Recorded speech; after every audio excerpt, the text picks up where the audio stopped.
Hello, everyone, and thank you so much for joining me for today's lecture on ethics on stem cell therapy. Before starting, I would like to define what is ethics. Ethics is defined as a set of moral values, so based on your individual beliefs and values. And we have two types of ethics. We have an ethics which is community ethic, which is again based on the values and beliefs of the community, and we have a personal or individual ethics as well. So when we talk about ethics, obviously it will depend on our values and beliefs, and they are always based on our environment and based on our education, based on our background, based on our religion, our faith, of course. So there are many factors that are involved in our ethics. So I'm going to talk about stem cell therapy and mainly about the ethics as well. That's because in not all, but in some countries, this is seen as something illegal, something not human. And of course, I totally understand. I'm not here to give any personal opinion. I'm just going over the lecture and we're going to talk about the ethics while we are also going to talk about the science of stem cell therapy. So if in the next slides I am again talking about the ethics, please just bear in mind that this is a very sensitive topic, and of course I'm very respectful toward everyone, obviously, and the nature and the again the all of the values and beliefs of everyone. But I'm just going over this topic because this is again for our lecture. So, what are adult stem cells? First of all, I wanted to talk about adult stem cells because we also have embryonic stem cells. Embryonic stem cells is when we are going to have an embryon, and scientists, again, in medical research, this has been practiced for some years where the embryon was used in order to get stem cells, and these are cells that are undifferentiated, and they can of course self-renew, and they can of course contribute into some type of medical treatments that we are going to cover in the next slides. So that was for the embryonic. So I'm talking about the origin, one of the origins. The other origin of stem cells that is still, it has some ethical issues as well, but a little bit less than embryonic stem cells. Those adult stem cells are coming from individuals. These are coming from adult cells.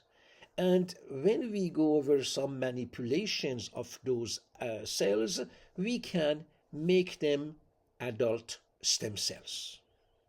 And we're going to, of course, go over that as well in the next slides. Now, an adult stem cell is an undifferentiated or partially differentiated cell found in tissues and organs of a person. You may say, what is undifferentiated? When a stem cell is going to mature, it will depend on, of course, the migration of different lines of cells in the gastrula. And based on chemotactism, we are going to see the differentiation, meaning changes in the cytoplasm and again in the stem cells, that is going to make them different specialized cells and obviously organs. So when we talk about an undifferentiated cell, we are talking about a cell that has the potential to give us a specialized cell, like a muscle, like a neuron, for example. Now, coming back to adult stem cells, they can self-renew and differentiate, so they become specialized, to become most or all of the specialized cell types within their specific tissue lineage.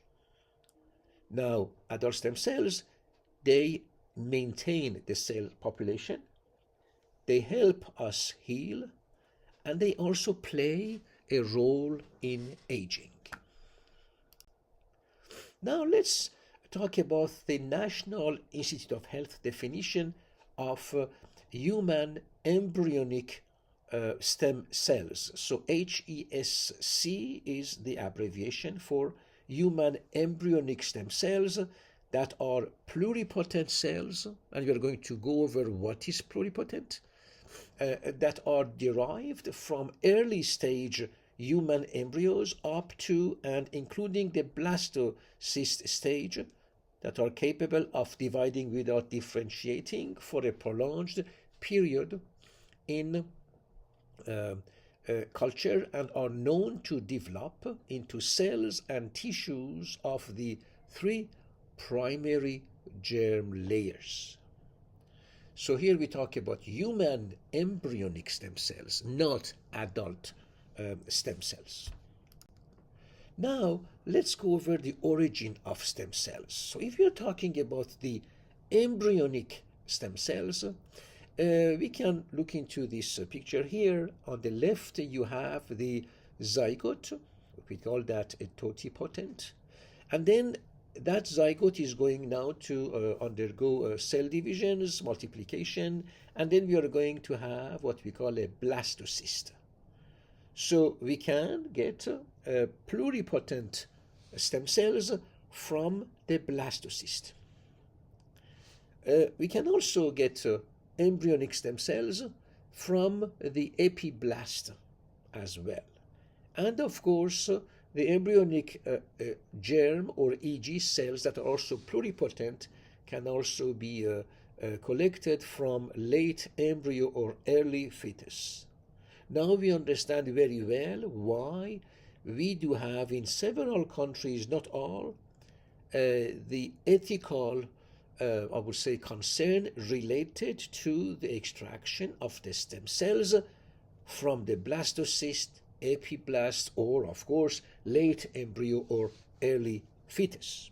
Of course, I'm not going to go into details, but I'm going to, of course, invite you to learn more about different beliefs based on religions, based on cultures in different countries in the world for different populations, who are, of course, believing that, we have to be, of course, we are pro-life, but we have to be pro-life, and we cannot do this. This is wrong.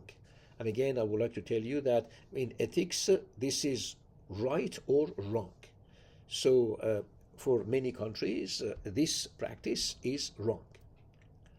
Then continuing with, again, this picture, so what we can see is that in adult, we are going, of course, those cells, they are going to become those stem cells. Normally, they are going to become specialized, and we are going to see different size, hundreds of types of cells, and of course from one type of stem cell we are going to be able to see specialized cells in the skin, in the central nervous system, in the bone marrow, and in other tissues as well. So here we can talk about adult stem cells that are multipotent or unipotent. So let me tell you what is pluripotent first. Cells are described as pluripotent if they can form all the cell types of the adult organism. So then when we talk about multipotent, these are again adult cells that are able to give several types of structured, I would say specialized cells, like in hematopoiesis. It means the production of blood cells. But we can also have cells, adult cells, that become unipotent. It means that, for example, like skin, they are only going to be specialized for having the functions of a skin cell. So now you know what is a pluripotent stem cell, what is a multipotent stem cell, like in the bone marrow for the homeopoiesis, I would say, or homeopoietic cells, and you know also what is unipotent. Now, what we do is that in again, adult stem cells, we are not getting stem cells from the zygote or blastocyst or epiblast or late embryo or early fetus. what scientists they do is that they are going to get the adult stem cells and they are going to manipulate them, and then they are also going to become again, you're going to have the functions of the stem cells. So now, talking about again the multipotent, I would like to repeat that again. This is the same picture as the previous slide, but the content that I wanted to go over is at the bottom left side of the slide. So multipotent stem cells can form all the differentiated cell types of a given tissue. In some cases, a tissue contains only one differentiated lineage, and the stem cell that maintain that lineage are described as unipotent. So multipotent is the example of hematopoietic again cells, where we can have several types of blood cells. And of course, we have another term also to understand, to learn today, which is the induced pluripotent stem cells. So these are, we call them iPSC.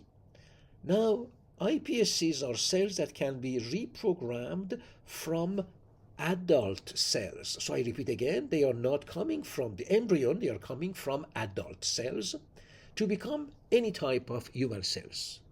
They are considered master cells because of their ability to differentiate into any cell type.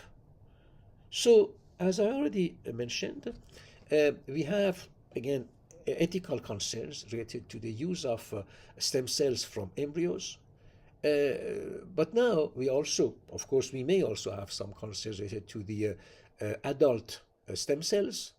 But the only ethical issues are not residing only in the origin of those stem cells, but also the use, the risk associated with the use of those stem cells as well. And that's what we are going to see, of course, at the end of the presentation, where we are going to talk about the clinical trials and, of course, the risks associated with the use of, any stem cell now from any origin.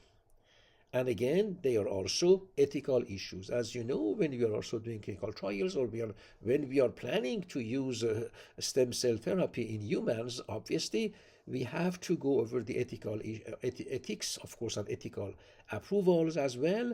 And again, as I already mentioned, it's not just the origin, which is important to consider and to debate, of course, on that, but also about the use and the risks associated with the use of stem cell therapy.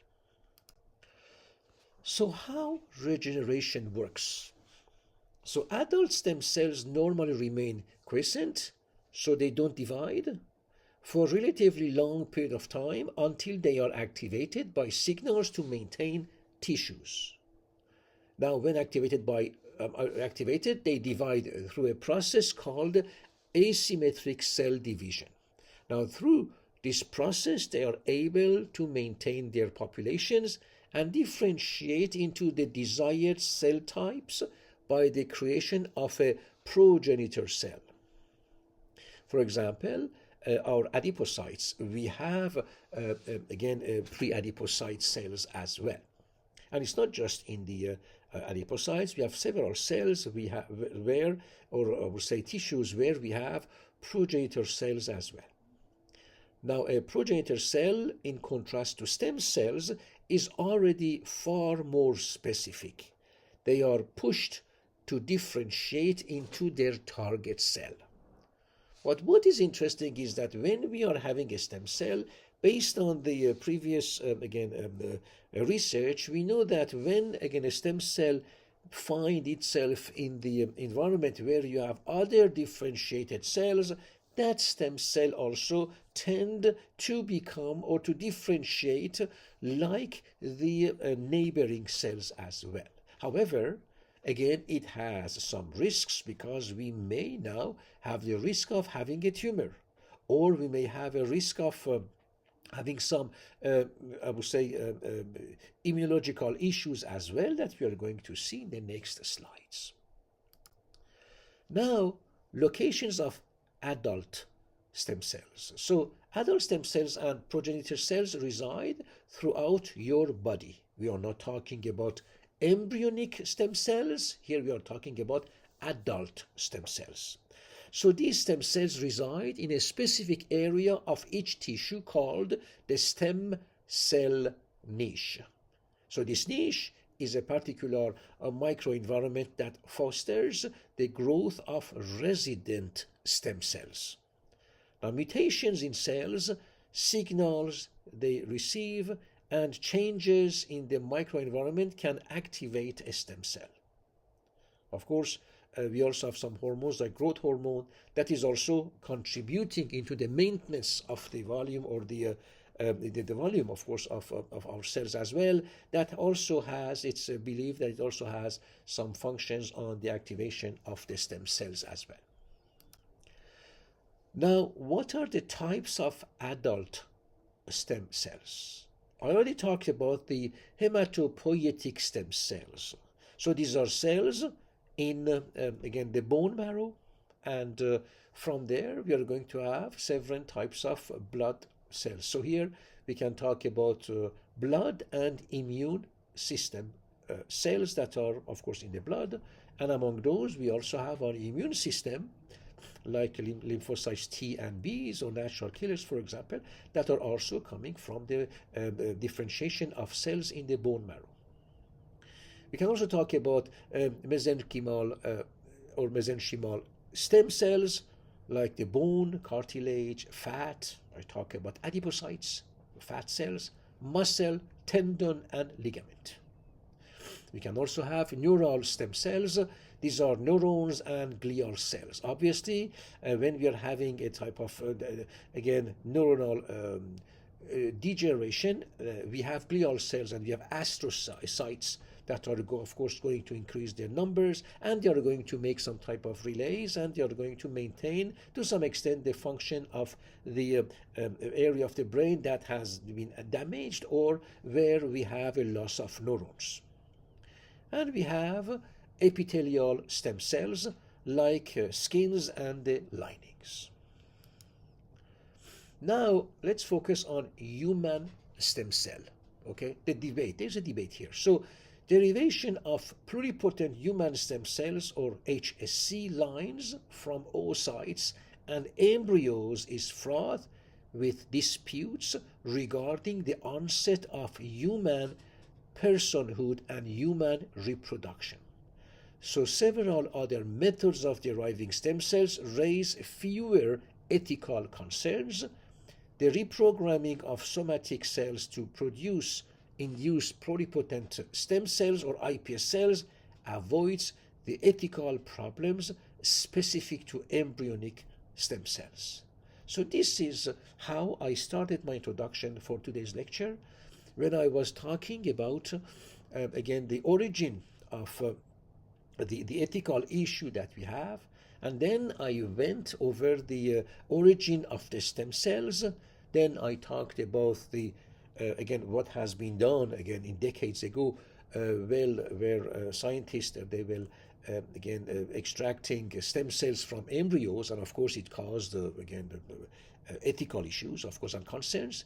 But as I also explained, we also have the option to use adult stem cells. And as we see here, of course, this is causing, or it has less issues for the ethics. But again, don't forget that we always have ethical concerns, ethical questions, and it may not be only for stem cells, even for the drugs. When we have a new drug that has not been tested for its efficacy and safety, we have to go through clinical trials, and then we have to have our protocol approved by an IRB or institutional review board or a research ethics board as well. So here we are talking about the stem cells is another way of using science in order to find the therapies for different human diseases and animal disease as well. But here again, this is very similar to the I would say to the need of an ethical approval by by a research ethics board. And again, I repeat, this is very similar to drugs. Now let's go over the ethical issues in stem cell research. So in table 1 we can see again two columns. On the left you have the phase of research where we talk about donation of biological materials, and we talk about research with human embryonic stem cells. And at the bottom you have the use of stem cell lines derived at another institution, stem cell clinical trials.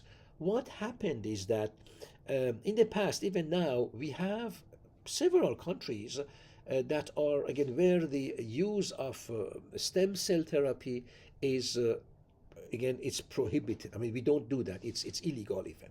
But we have some countries where, because based on their ethics, based on their beliefs and values, and of course, they have their own jurisdiction as well, this is not illegal. So they still continue to do stem cell therapies as well. Here, of course, we can talk about a type of medical tourism where we have people who go to those countries in order to benefit from those, again, stem cell therapies where they are not available in North America, for example. But at the same time, we have to make sure that those patients also, they do know about the risks and, of course, benefits of the stem cell therapy. Now, on the same table on the right side, we can talk about ethical issues. First of all is informed and voluntary consent. The issue that we have here is that when we are going over, I would say, using the stem cell therapy, obviously we are expecting to see results in a mid to long term, meaning that we don't see the results like we are testing a drug right away or in the next month or two or a year maybe. It may take more time. And when we are going over the informed consent and voluntary consent, even us, we don't know how the patient is going to respond to that stem cell therapy. Because as we know very well, we also have some genetic predisposition for each patient. And when we are also using stem cell therapy, for example, if we are injecting stem cells into a bone marrow, we are not always sure. I mean, of course, based on the experience, this is working, but here as well, we are not always sure that this is at 100% safe. So this is an ethical issue, but here we look into the risk-benefit ratio. And based on the risk-benefit ratio, there are decisions made in between the patient and the doctor or the physician who is doing the clinical trial. Now, the other ethical issue is the destruction of embryos. Even if in several countries we can keep the embryos for 5 years, and again, we don't touch them. It means these are in the banks that we maintain them. There are some I would say, debates related to the fact that if after 5 years organizations, they need to destroy the embryo as per the law, why not using those embryos now as a source of stem cells? Personally, and again, this is my personal opinion, I believe that it doesn't justify really this fact, because still we come back to the very first I would say, point of discussion with the fact that, again, in many religions, people believe that, again, an embryo also can be considered as a human. This is why this, I would say, this argument, it is not going to work, okay? Still, we are talking about embryos. Now, destruction of embryos by law after 5 years, an embryo is an embryo, so it will not work. Now, another ethical issue is to create embryos specifically for research purpose. This is again another issue that we have. It's an ethical issue as well, because if based on our beliefs and values, and even on faith as well of people, if we cannot use embryos, why now starting to have an industry to make embryos and then to use the stem cells from that bank of embryos as well? So this is another ethical issue. Now, another ethical issue is the payment to oocyte donors. Why? That's because, again, here it goes against I would say, the ethics related to the use of embryos for as a source of stem cells. Another one is the medical risks of oocyte retrieval because it needs some intervention, medical intervention that may harm, of course, the person who is volunteering or paying or selling, I would say, or saying the oocyte as well. So it's a medical risk as well, which is an ethical issue. Another ethical issue is protecting reproductive interests of women in infertility treatments. Now, for the use of stem cells, we have conflicting legal and ethical standards. But I can tell you that we write laws, but based on, of course, again, the beliefs of a population. And when a population is having ethical issues with the use of, for example, stem cells, obviously all of the laws or text of the law are going to be adjusted and they are going to follow the public request based on the community ethics. Now, of course, we can talk about risk and benefit of experimental intervention. Again, here, I already talked to you about the fact that we are not always sure about the benefits. Maybe we have, based on several publications that exist in the literature, but the risks, since they are not, again, we don't see the results in short term, we still have some debates on the risk-benefit ratio of the stem cell therapy, even if I already mentioned that in several other countries, based on, again, their own ethics and, again, community ethics and laws, this is being done. But, of course, still giving I would say getting an informed consent and guaranteeing, or I would say guaranteeing the fact that the person is not going to be harmed is not always, I would say, clear. And this is, again, another ethical issue. Now, we do have regulations on the induced pluripotent stem cells, or iPSC. Okay, don't forget that these are adult cells that have been reprogrammed to behave like embryonic stem cells. So we don't use here embryonic stem cells, we use adult stem cells. So here in this table you can see on the left column you have several sections. You have the consent required, or of course they are required, but what type of consents? Then you have the identity, you have the use, and then you have the derivation of human germ cells. Then you have the transplantation into humans, and then you have the grafting into non-human animals and clinical trials with humans. And in the subsequent columns, you have different laws and regulations that exist in several countries, such as Canada, California in the US, United Kingdom, Japan, and of course internationally.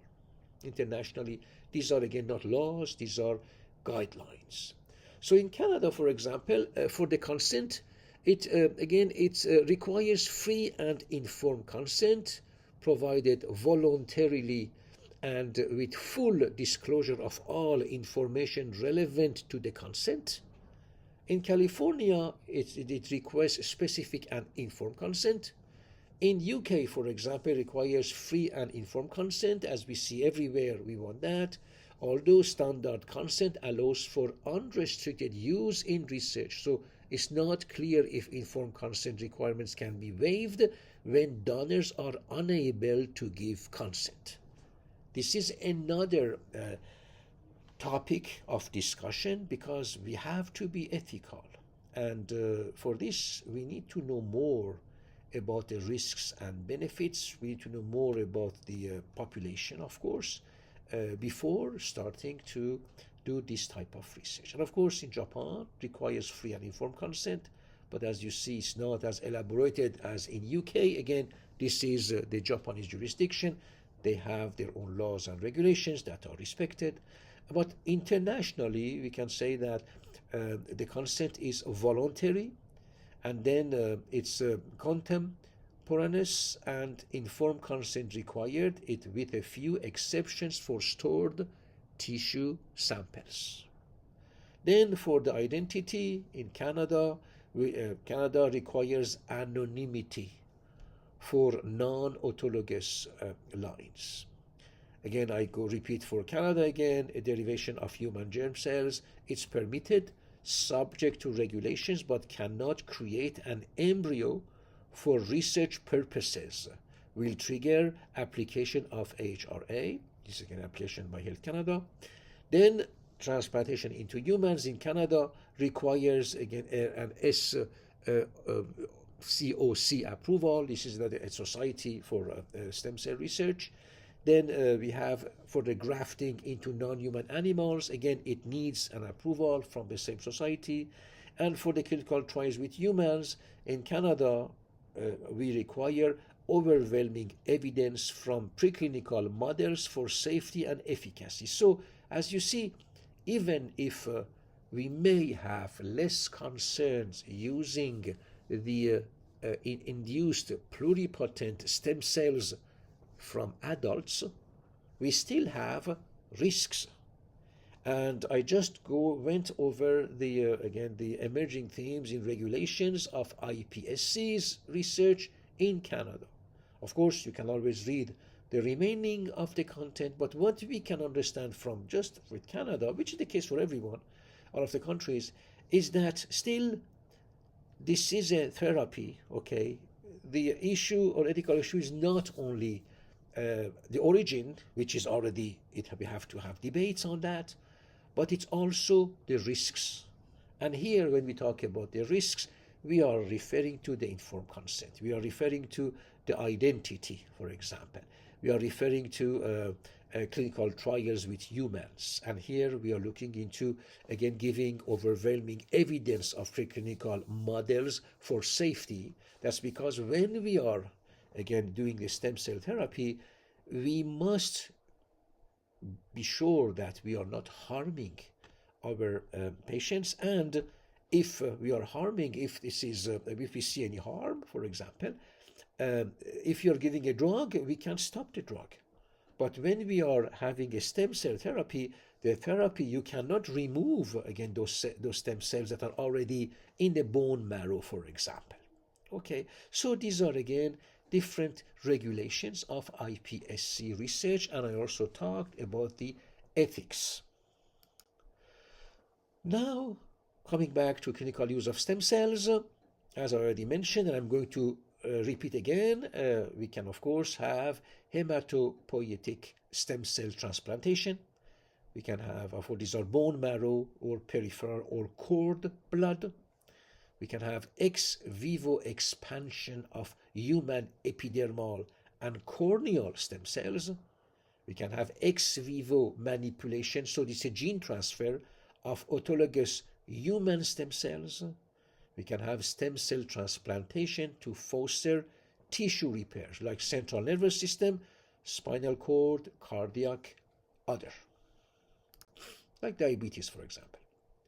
So talking about hematopoietic stem cells, it gives rise to all the blood cell types. I already explained that as well.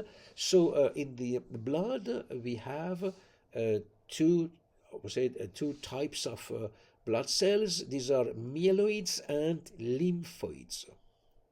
Lymphoids are giving us T cells, B cells, and natural killer cells. Myeloid blood cell lines, they give us monocytes and macrophages, neutrophils, basophils, eosinophils, erythrocytes, megakaryocytes, and of course platelets. They are not cells because they don't have a nucleus, of course, but still they are called among the blood cell types. And we have dendritic cells. Now, they are found in the bone marrow from very early on the development, as well as in umbilical cord blood and placental tissue. Now, although they are more difficult to obtain than embryonic cells, adult stem cells do have therapeutic potential, which some of you might have heard about.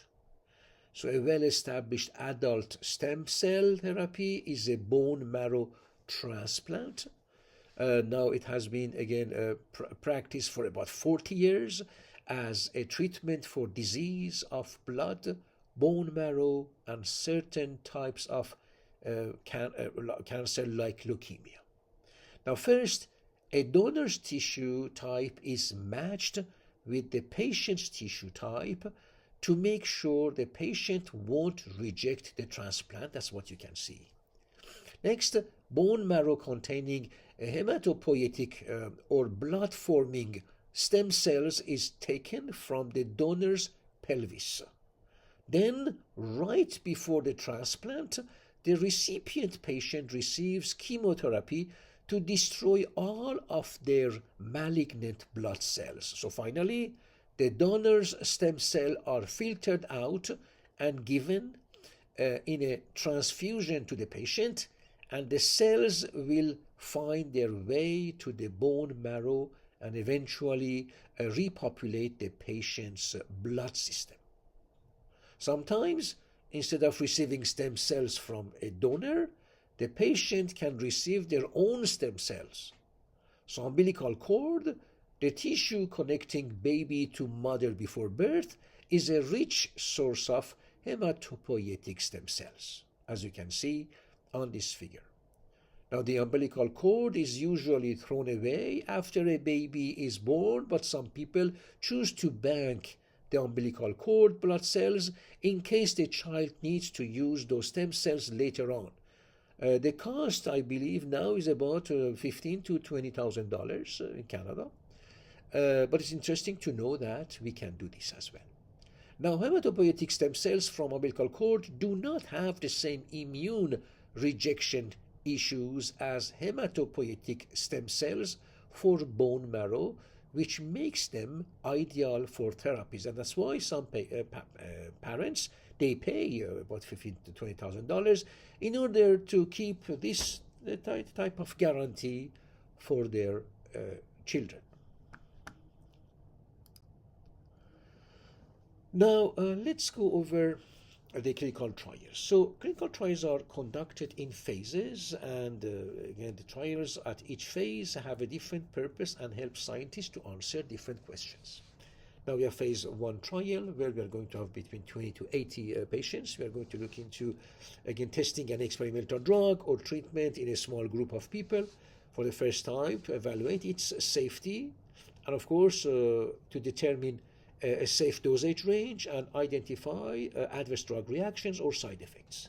In phase 2, the experimental study drug or treatment is given to a larger group of people, 100 to 300, to see if it's effective and for further evaluate its safety.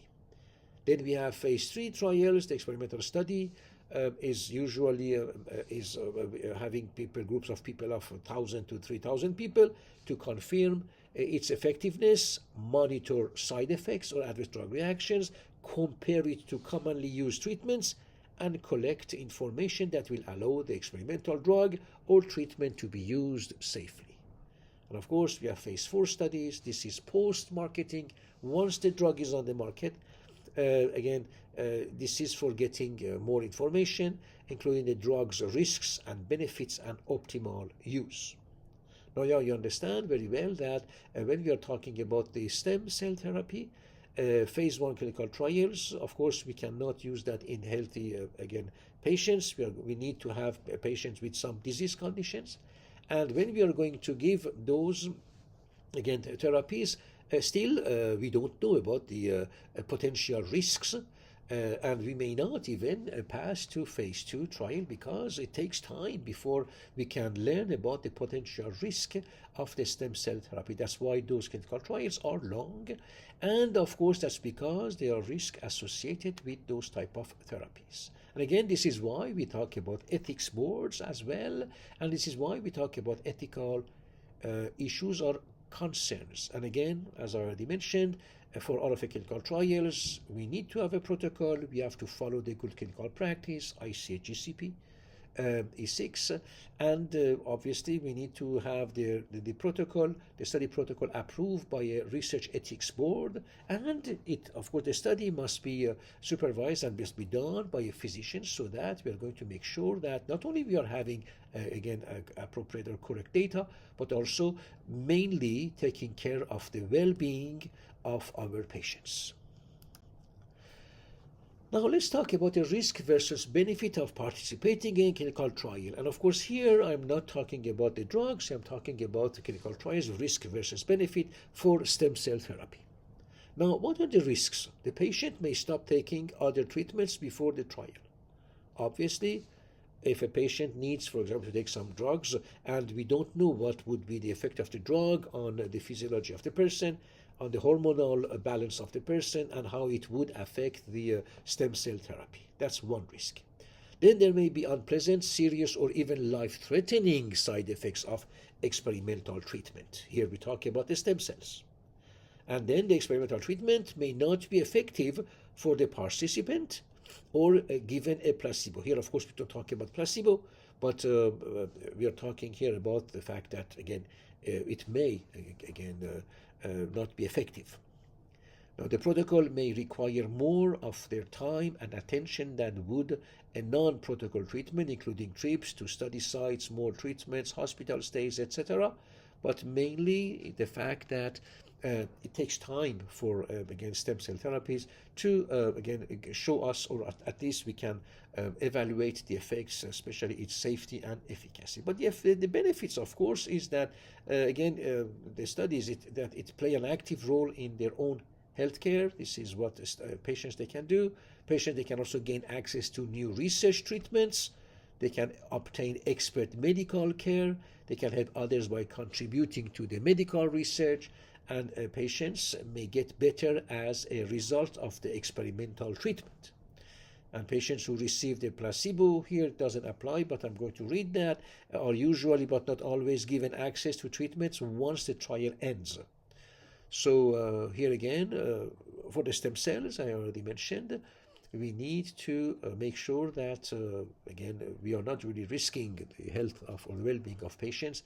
And if this is done, and you see now how Health Canada was asking for overwhelming information related to the safety and efficacy of the stem cell therapy, first in animals, and then to be able for Health Canada to authorize that in humans, now we understand the reason. Now, what are the risks? These are the risk assessment of stem cell-based products. So on the left side, you have the in vitro properties.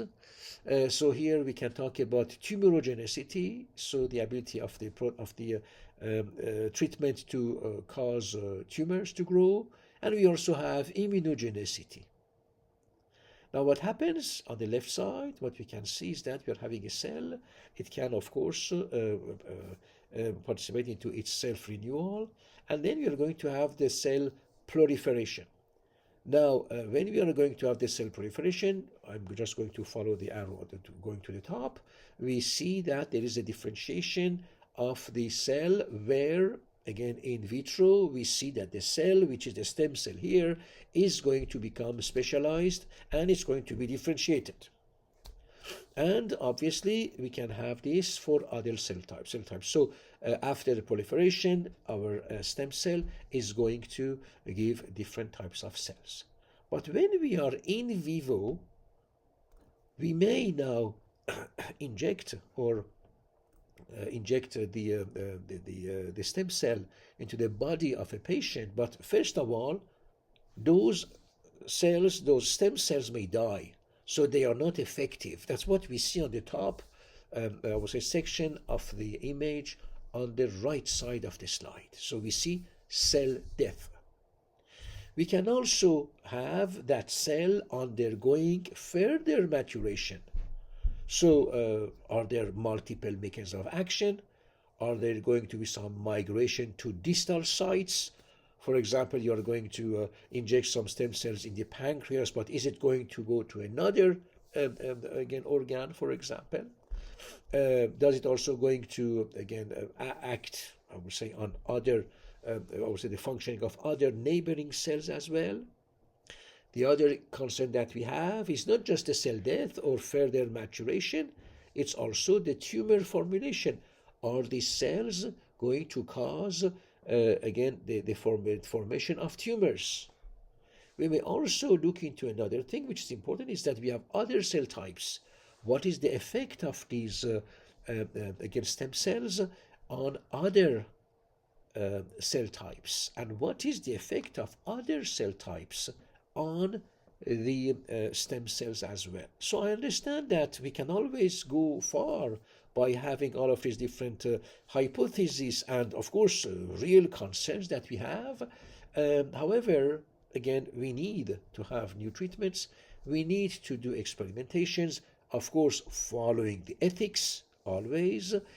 But here, the aim is not just to tell you that stem cell therapy has no future. Of course not.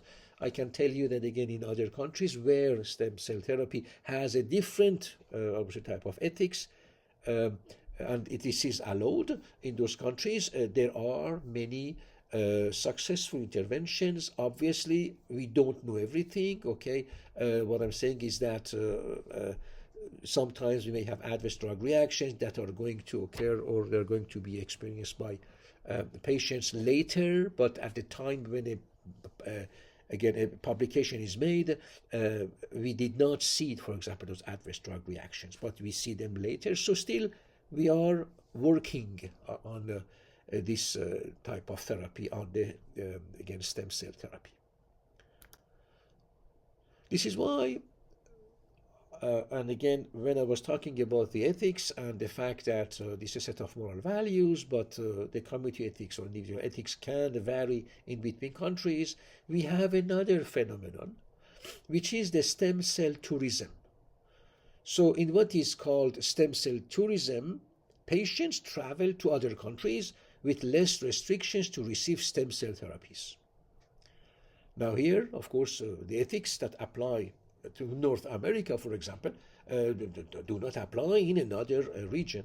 So these patients, of course, they're taking the risk. And again, I'm not saying that this is wrong or right. Again, this is their body. This is their own, I would say, personal opinion. And I'm not here again to judge. I will not, of course, judge the opinion of anyone else. But what's happening is that the same concept that we have here about risk and benefits exist elsewhere as well. Now we have regulations that are going to restrict access or limit that type of research in humans. However, in other countries, they have different regulations, but still the same questions of ethics and the same questions of safety and efficacy exist in both regions or everywhere. Now sometimes experimental